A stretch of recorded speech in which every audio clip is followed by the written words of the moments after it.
funny enough, we were talking about all that business last night because we there's about 8 of us met up face to face. So yeah, Oh, okay. yeah, we're talking about all that.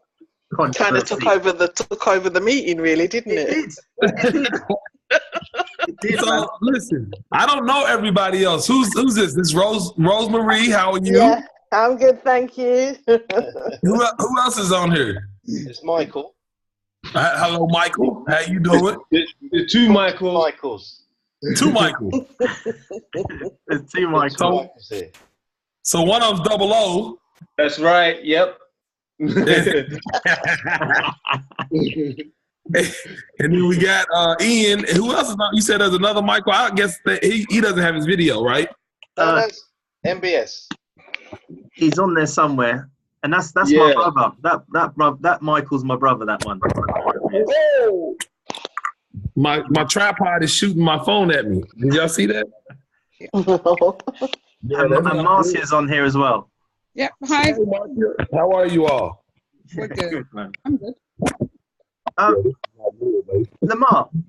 Yes. We were just, Here, I'll try to fix it back. Oh, right. Okay. My tripod is dropping my phone, so let me just hold it. So yeah. We just kind of, I suppose, I can speak for myself, and then others will jump in and stuff. But I'm kind of getting a bit burnt out by the amount of information that's out there, and I was listening to loads of your videos and even all the the Black Business School stuff I was doing. I was trying to get involved as much as possible. I just can't. So it's just not enough. There's not enough time. Right. But what I remember when I was following you quite a lot was you talked about the co-op, and I think before the co-op or around the same time there was the One Love ICA. But I don't know whether it's the same thing or whatever. But we just trying to get an idea of what's happening with that at the moment and how possibly we can get involved. Yeah. So there's no ICO. What we're doing is we are starting a co-op. And the whole idea behind the co-op is the same way we're bringing people together on Wakanda from a standpoint of us just bringing all of these people together so we can socialize, talk about things, get people in the know about economic things and cryptocurrency.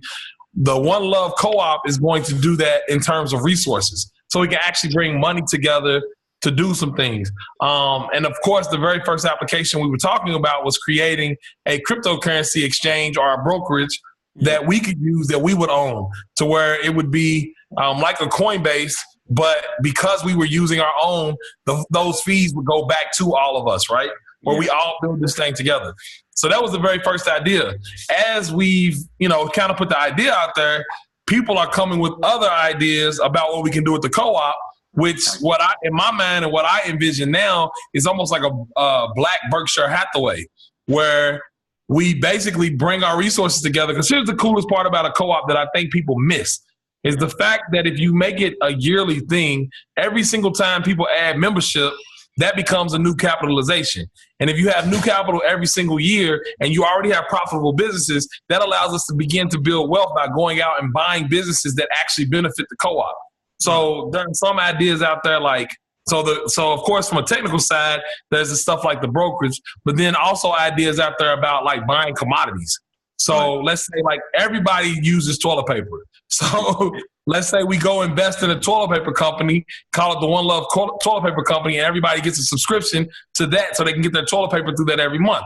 Now, if every single member does that, and you get your patronage points based on how much you invested in, once everybody does that, guess what? That toilet paper probably has a decent profit margin, and we know we already have customers, so we're not worrying about marketing. So we wind up making a lot of profit back from people just buying what they normally buy and putting it back into the co-op. Then that money, of course, at the end of the year can be distributed or basically held as a patronage allocation, which everyone would then begin to build wealth because that money just keeps going back in.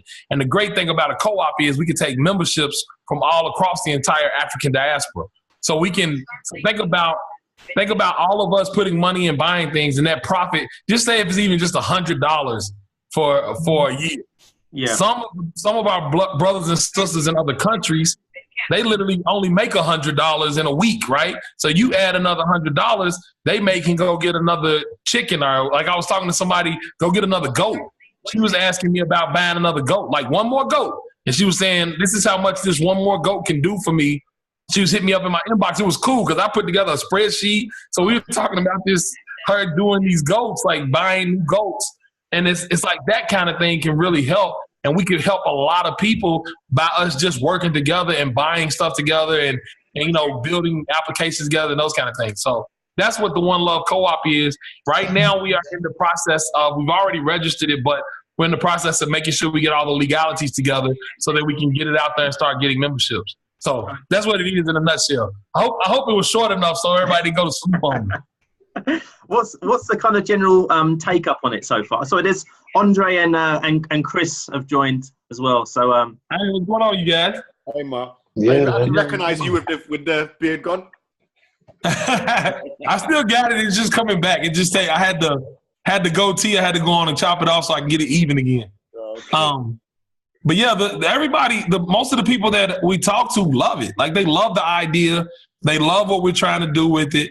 For us, this is just one of our a grand opportunity for us to literally do what we keep saying we wanted to do. So for us, because we have the skills to go out and raise money from VCs, someone said we are one of only like 30 or 40 black men who have raised $2.5 million from VCs, right? So because we have that ability, we thought, okay, we know how to write this stuff. We know how to talk the language. We know how to do all of this. So we'll do it, go build a big company and then bring the money back. But we've seen what happens in that kind of when people do it that way, right? We've seen people make a lot of money and then try to give money back at the end. It really doesn't help everybody. Like it still seems like it only goes to certain places. The money gets kind of sifted through. And economically, we don't have a complete uprising of everyone. So we said, okay, now that we have this audience, which everybody knows it was organic for me, I didn't even realize all this stuff was going to happen like this. Now that we have it, it's like, let's work with people, not just for people. Let's work with and for people. So we all work together and combine our efforts to really help economically and to try to eradicate the economic injustice and inequality that we see across the entire world. So, I mean, that's what's powerful, and that's why a lot of people are interested in it, and that's why we're trying to make sure we do it the right way so we can take memberships from – we got guys in the Bahamas. I don't know if you guys saw one of the jump-ins. We got a guy down in Bermuda. We got people, of course, in Africa and Kenya, guys from Ghana, you guys over there in London. So we got people all over the world who we can – like join together and build some stuff that's really cool and support each other. And it don't even have to be anything like really difficult, right? It can literally be toilet paper. It can say, get your toilet paper and your toothpaste from the cooperative, and every month you just pay your subscription to get it because you need it anyway. And those profits wind up getting stored in the cooperative so that when we want to go out and develop land, let's say, because some people are talking about going to buy farming land for us to like farm hemp or marijuana when it becomes completely legal, right? People are talking about that.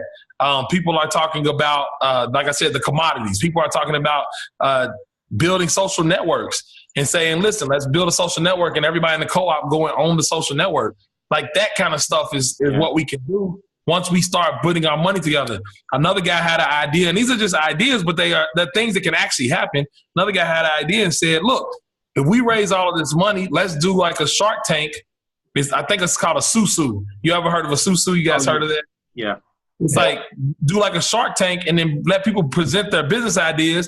The co-op basically votes on them, and we give that business some money, but that some of that money got to come back to the co-op.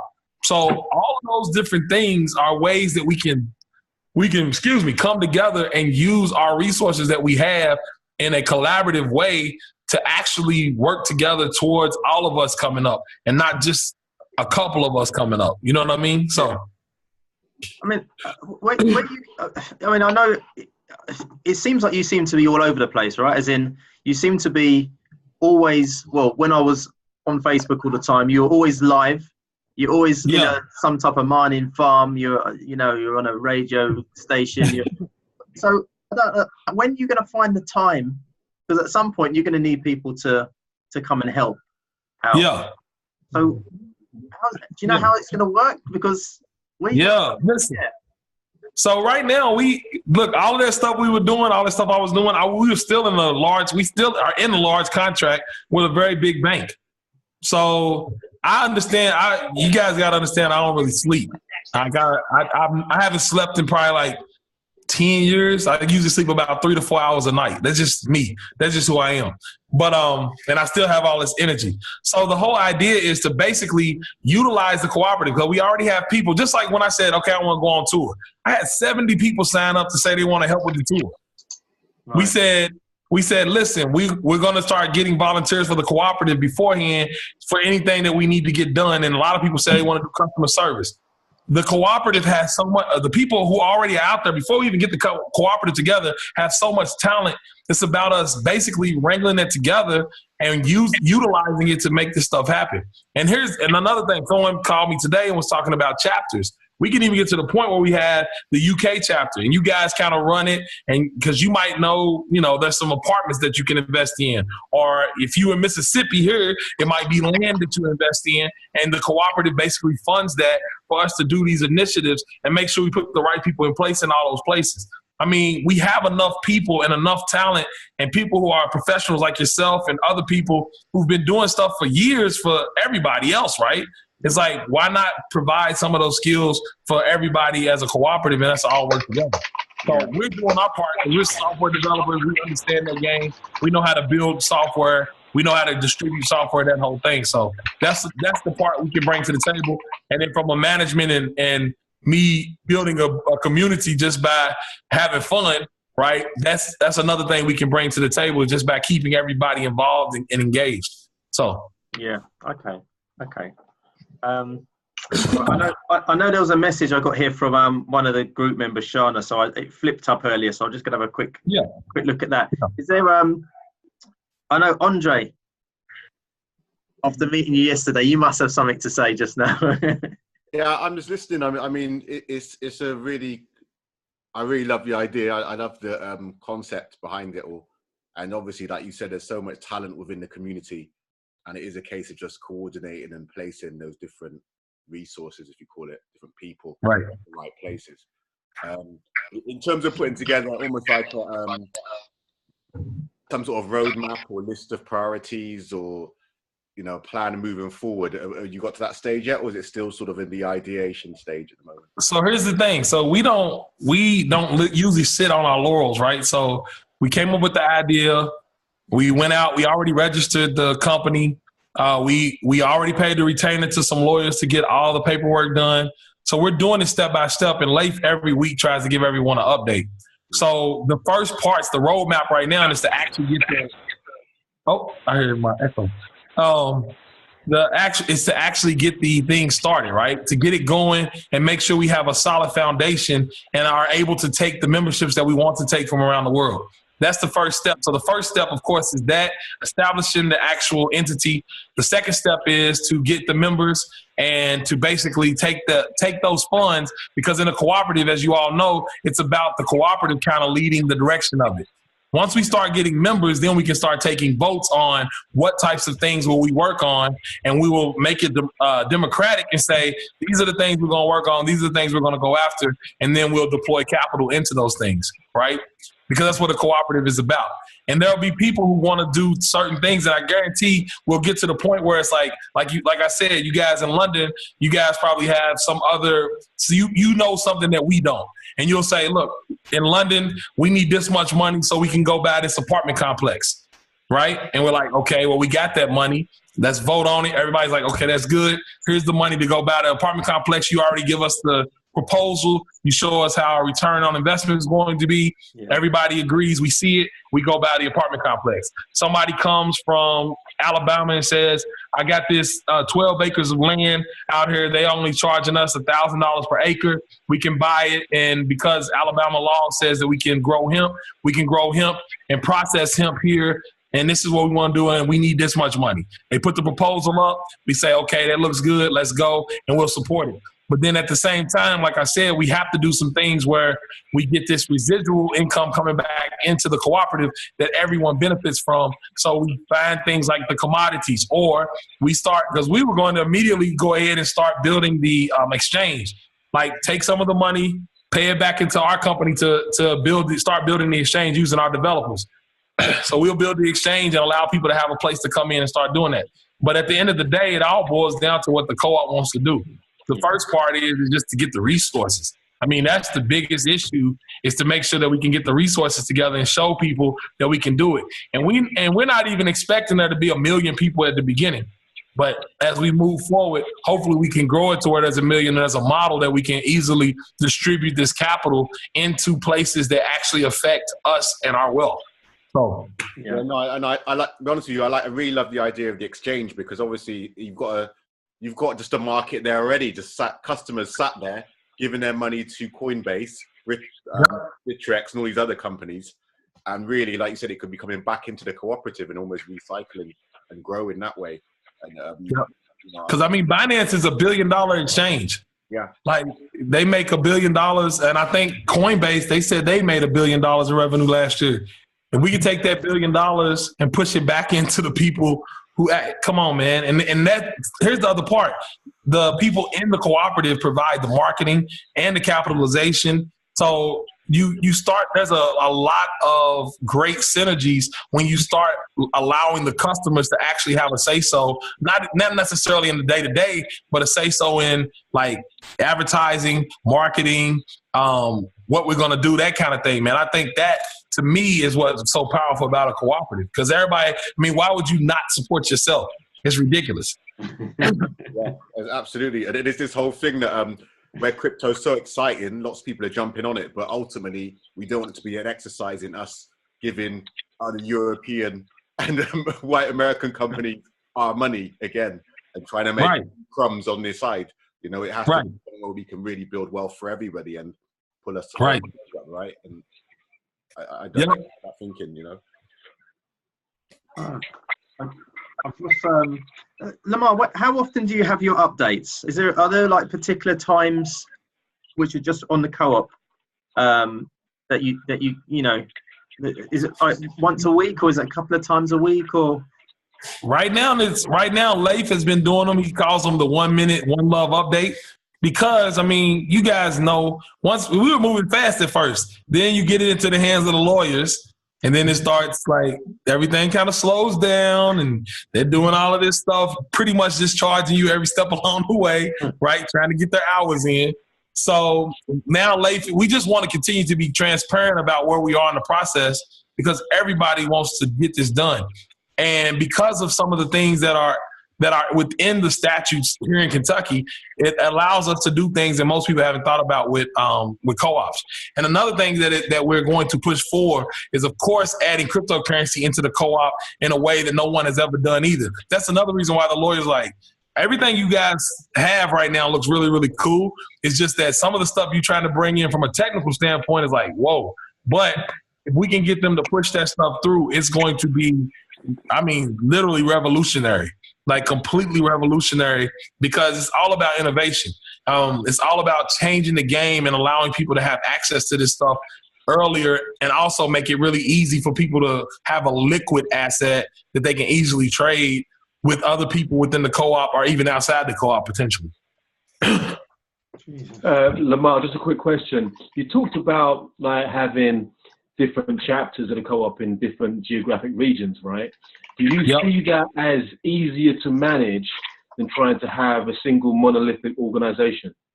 I think that the thing for me is just jurisdictions, right? It's like you guys know your area way better than I do. So if there's a lot of people with the same like mind, yes, it will be easier. I can't come to the UK. I don't know the spots. You get what I'm saying? Like you come over here, I can show you the spots. I can say, okay, here's a spot that could definitely use some investment, and we can make a good return off of it. Or here's a product that I know the people in this area need. But when you go to the UK, when you go to Ghana, when you go to Nairobi, right? When you go to these other places, the people there know what's actually needed from a standpoint, because everybody's so different. So I think having those chapters will definitely help. And at the same time, having the pool of the entire whole, that's the cool part. Because once something happens in the UK, let's say you guys find some kind of textile company to invest in that produces fabrics. or something. I don't know. That's such old world. You guys might have something like that there. And everybody's like, listen, we know the chapter in the UK bought this business. This is where we need to get our stuff from. Because this is what I'm going to tell you guys. It's way bigger than the co-op. For us, it's about us all bringing these resources together to the point, because it's not always about what you buy, it's what you don't buy, right? So if we get people across the globe, and let's say somebody is like paying black people really, really bad. Like they're not giving black people, which is probably most corporate companies around the globe. But let's say that they're not really taking care of black folk, and we figured out an alternative that is black owned. We can, as a whole entire unit, boycott together.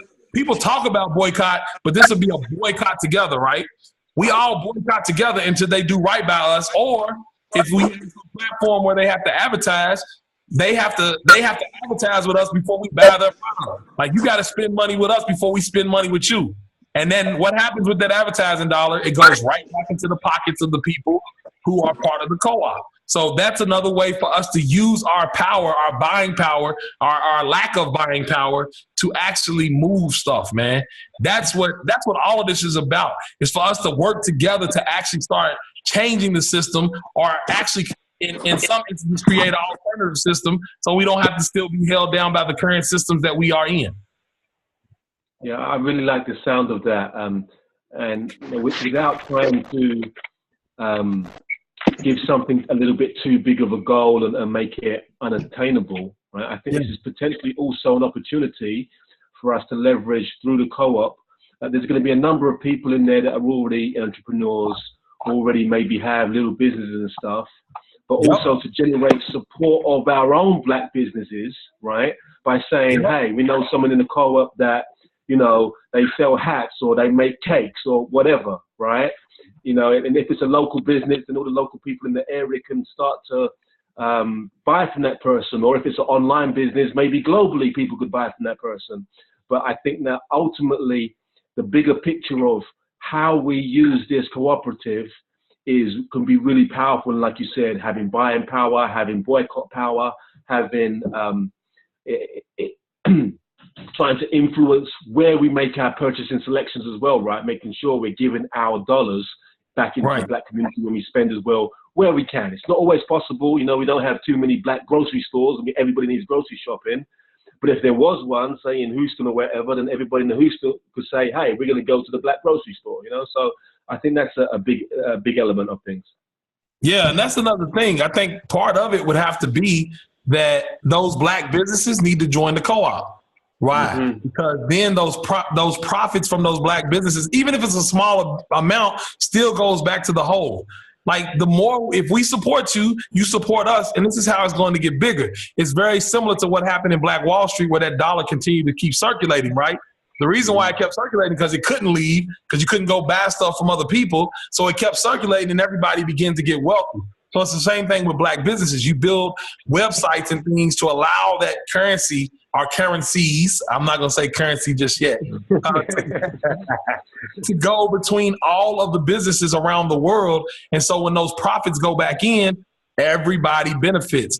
Because if you continue to do that and you continue to stack, you look at companies like Apple that are just sitting on $200 billion worth of cash, you'll get to the point where our co-op will be sitting on that kind of liquidity. We can go buy, not Amazon right now, but go buy Amazon's competitor, right?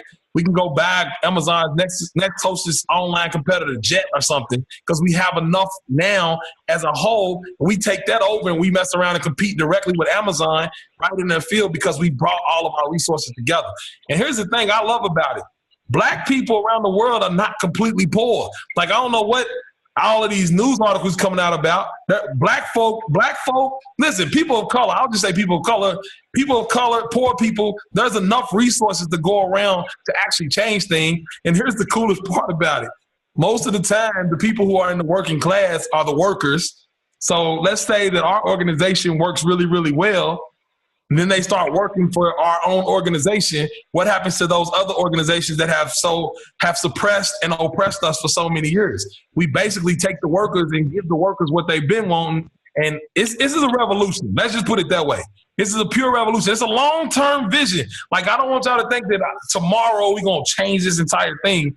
And that's why we starting slow and building Wakanda and trying to build a following and those kind of things. But, man, if we do this right, I always keep saying this, I probably won't see the full fruits because it'll be 100 years from now. But my ancestors and the people that my DNA that has spread will definitely see the fruits of what we're doing right now, man. Mm-hmm. Lamar, what would you say at the moment with the members that are in Wakanda? Can you kind of gauge? I mean, what's it? Is it about 7,000? Did you say? Was it? We are 9 now. You got 9,000. Oh, bloody hell! Okay, so you've got 9,000. So out of the 9,000, do you know what percentage you would say are ready to kind of jump on this? Because there's a lot of noise in a lot of these other groups. So I don't know. I really don't know. Like, the big thing is that because the One Love was so early when we were talking about it, a lot of the new people probably haven't even heard us talk about One Love yet. So they haven't got the bug, right? They haven't got it. So I don't know for sure. Maybe 20, 30% right now. I don't know. I can't even spitball it because it's like, I have no idea. It's just about us getting the message back out there and actually doing stuff and showing that there's action instead of us just talking about what we can do. It's about what we will do and what we are doing. You know what I'm saying? So I think we'll garner more people as they see us actually continue to keep putting action behind the things that we said we're going to do. So, well, look, I mean, I know that I'm up for this. I know that the majority of people in the group, and when we send this round to the others that weren't able to make it, because I don't know, it's a lot's happened in the last kind of 4 months. Right? Yes. Is it? And it's just like, and it's quite, at the time when all of this stuff was going on, it might have seemed like, this wasn't a good thing, but it's kind of naturally progressed to this point, and now we're able to talk to you. I mean, even the conversations we were having yesterday when we met up as a group, it's all very positive, but we kind of really would like to be involved more, and this seems perfect. Yes, man. What we found with like the DUIC and all those sort of stuff, we weren't really sure if they were going to let us in, you know what I mean? Because we weren't Americans, right? So, but I mean, I love the concept of this because everyone's kind of on an equal stand, and the vision seems quite on point. So, well, thanks, man.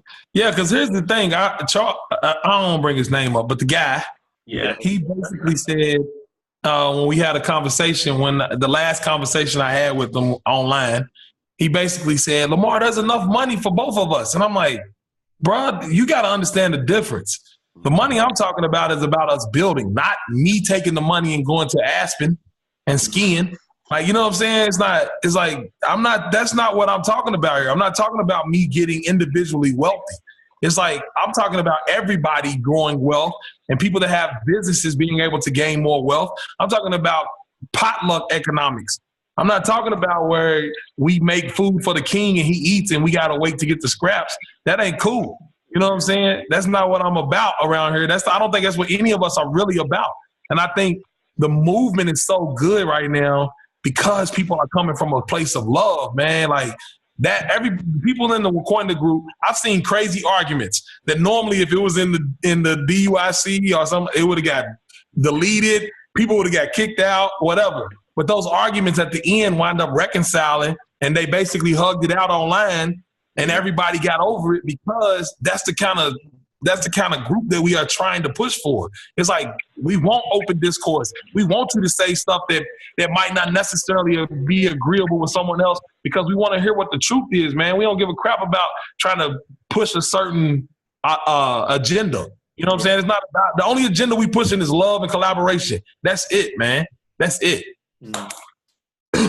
So, yeah, I would love to hear from you guys. What do you guys think, man? What does everybody think? I like that. I mean, what I like about all this is this idea that how quick the money leaves our community. And as you're talking, I can just imagine, I mean, you're talking about, for example, even with retail and shops, the supply chains you could be building up within the group. You know what I mean? So things like that, where once you start to look at the potential of it, of this global cooperative, it just really is. It's really exciting because it can enable so many things in so many different areas, sectors. You know. Yes. I mean, it's literally scratching the surface of some of these ideas of where it could go, and it's really exciting. Really exciting what you're trying to do.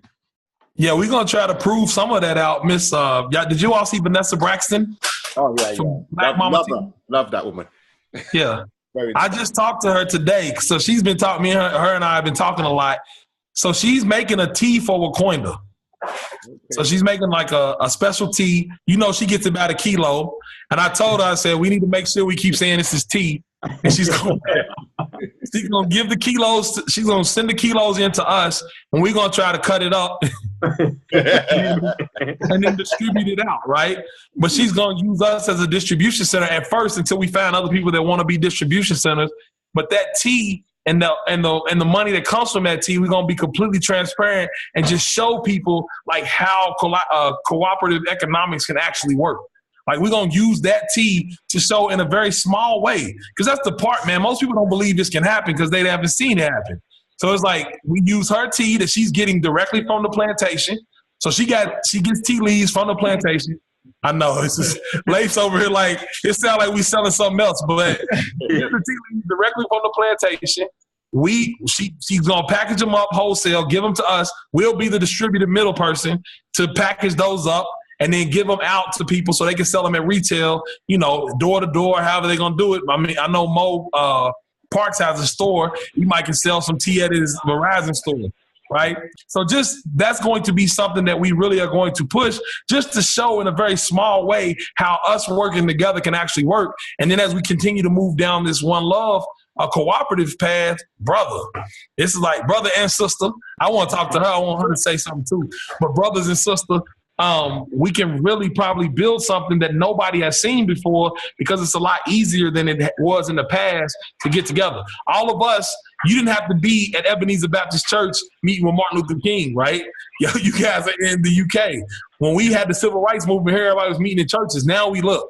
I'm on Zoom talking to, I guess, 6 people in the UK, and we're talking about the same like mind, man, and that's amazing. So we're in the right time, right place, right time for all of this to happen.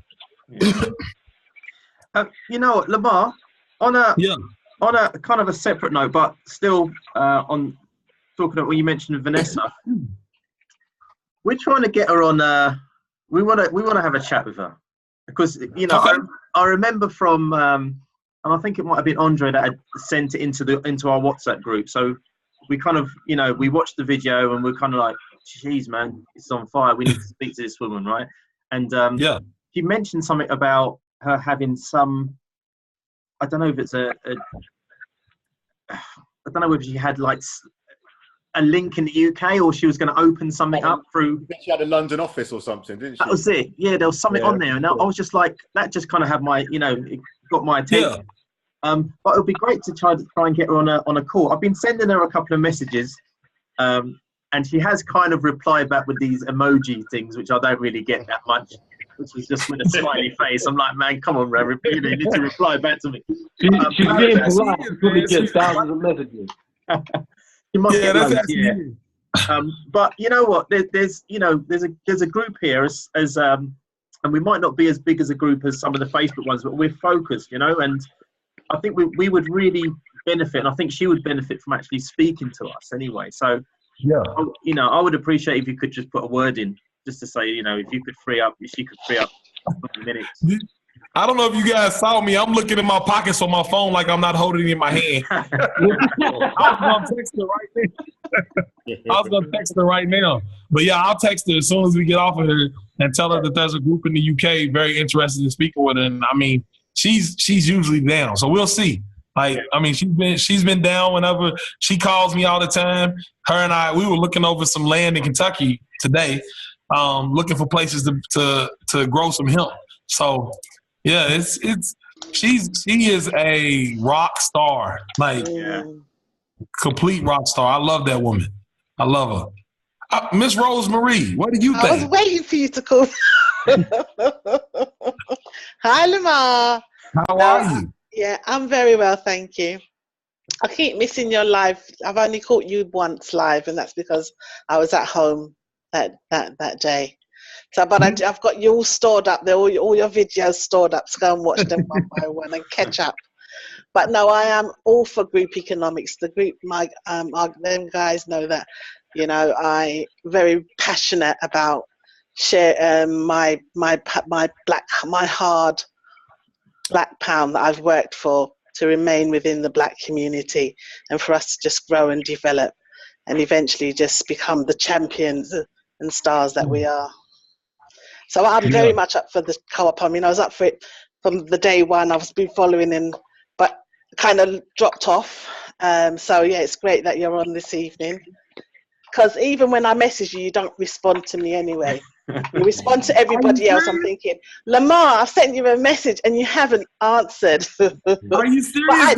Yes, no, I'm serious. But I can understand that because the chat goes so fast. So I know, I understand that, yeah. So hit me up. Listen, most people who hit me up, they hit me up on m.me/BigMar. You can get right to me. Ian, that's why I talk to Ian, but there's so many messages in there. Sometimes just like it's crazy. And I've employed my wife and I've employed Leif to help me out with that a little bit. So they've been trying to helping me get that under control.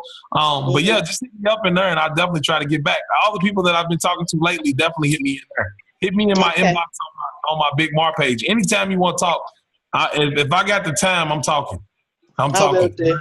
I'm really about community, sister. I really am. I love y'all. I love y'all. Y'all. I ain't even met y'all. Love you too. Yeah. Well, we hope to meet up with you soon anyway, whether it's on this side or that side. Yeah.